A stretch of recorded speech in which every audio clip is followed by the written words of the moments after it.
Time for Inside Out with my main man, Ian Begley. And so, Ian, the Knicks and Julius Randle agreed to the 4-year, $117 million extension after his career year. What does this move signify for the franchise? Well, it gives them a team-friendly contract for the next 4 years. And we say that assuming Randle plays to the level that he did last season. But even if he's like 85% of the player he was last year moving forward, this is still a team-friendly contract. So this is good for the Knicks because if Randle had played well this coming season and then entered free agency in 2022, he would have been in line for a $200 million deal. So as it is, the Knicks maintained some flexibility more than they would have signing Randle as an unrestricted free agent.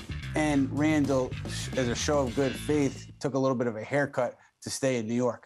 So off that point, what does it say about Julius Randle's commitment to the Knicks in the city to make this sacrifice, especially in an era when all these NBA players are trying to get every dollar that they can get?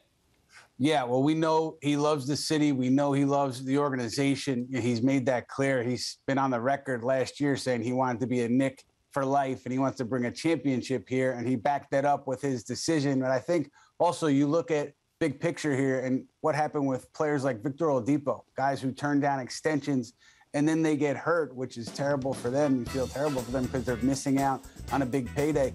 Maybe that was part of the decision here. Julius Randle taking the sure money that was on the table rather than risking things a little bit and playing next year and then hitting unrestricted free agency in 2022. I think that was part of it, just the safety net here. It's a safe move, but he's still getting $117 million. So, I wish I could have that type of safe move. Right, sacrifice.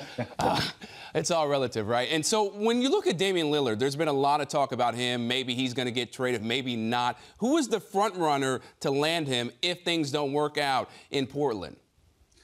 To me, you look at Golden State and you look at Philadelphia because these are the two teams that are going to be in on these kind of trade talks. With Philadelphia, a package starting with Ben Simmons, that's pretty strong. Golden State, you have Weissman, the number 2 pick from last year, and then Kuminga and Moody, the guys you drafted this year as your package. Those two, to me, are ahead of where the Knicks are, but if Damian Lillard has any say in it, maybe he could dictate where he goes. Let's not get ahead of ourselves, though. Lillard first has to ask for a trade from Portland. All right, we'll be waiting for that moment if indeed it does come. Ian Begley, thanks so much.